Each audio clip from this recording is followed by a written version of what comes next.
Okay. Hi, everyone.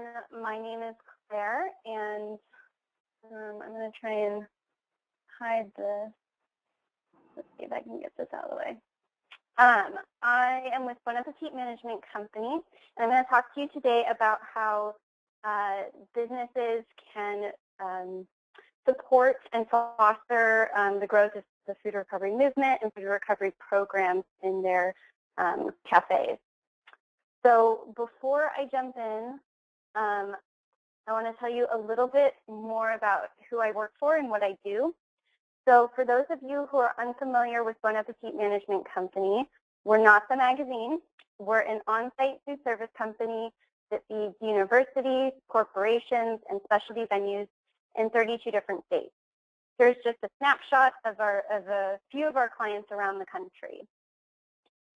Our goal is to provide what we call food service for a sustainable future, and we've won many awards for our pioneering initiatives. Here's just a snapshot of some of our industry firsts, just to give you an idea of all the different things that we've done around sustainable food service. So as the waste specialist for Bon Appétit, I support our accounts around the country with everything related to waste. So I've done everything from working with our farmers to rescue produce from going to waste, to launching reusable to-go container programs at our cafes, to supporting composting initiatives. Really anything related to waste, I've supported our accounts on. And especially, I have been very involved over the past few years with food recovery. So as a company, we do take a holistic approach to waste management, and our programs fit really well within the EPA's food recovery hierarchy. We do everything in our power to prevent waste from happening in the first place.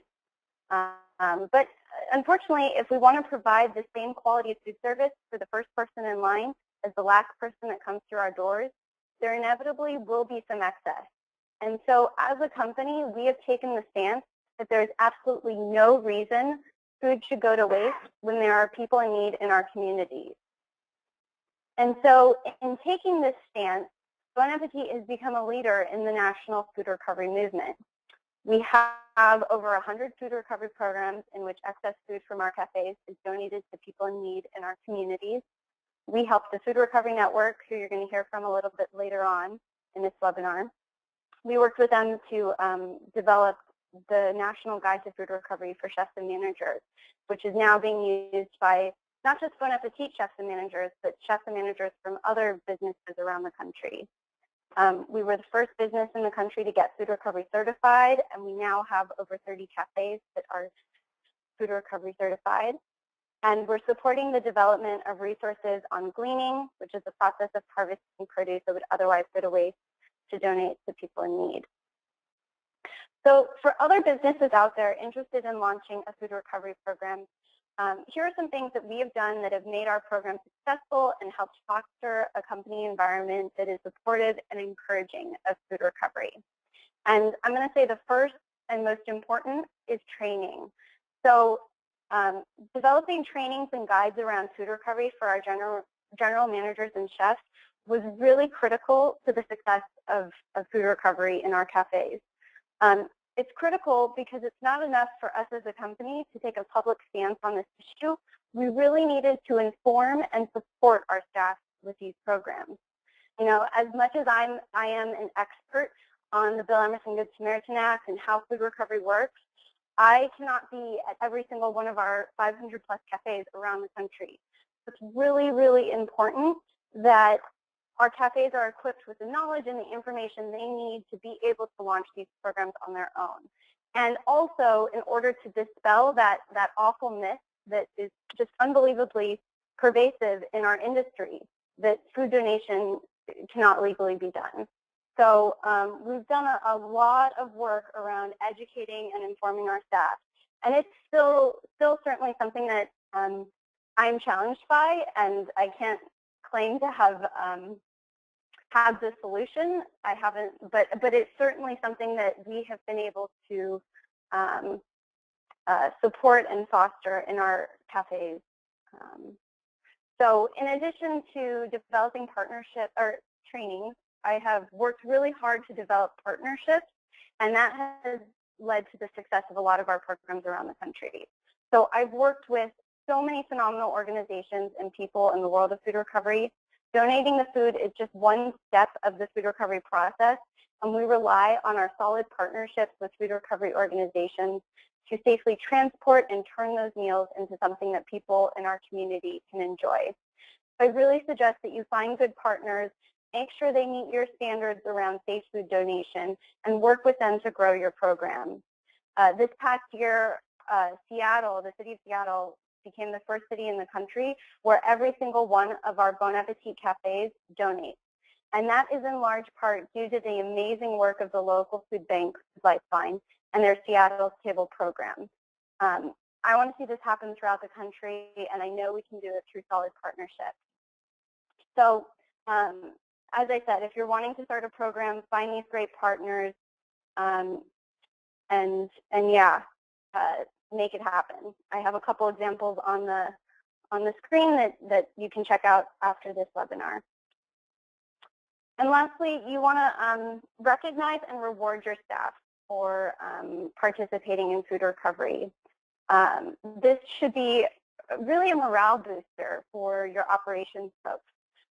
We often find that our chefs and managers are really eager to participate in these programs, and when they get acknowledged for taking the additional time, energy, and effort to put together these programs, we see a lot of longevity in how the programs succeed and last over time.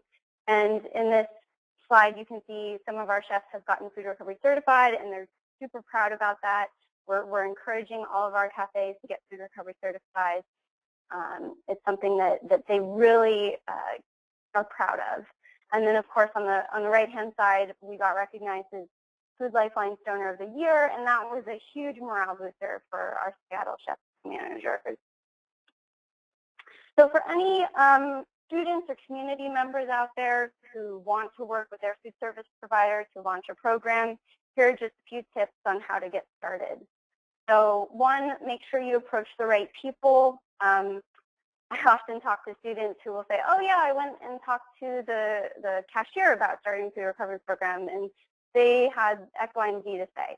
You don't want to talk to the cashier. The cashier is not going to be the person to make the food recovery program get launched in your cafe. You really need to approach your chefs, your managers, your dining service supervisors. Those are the people that are going to be able to get a food recovery program up and running.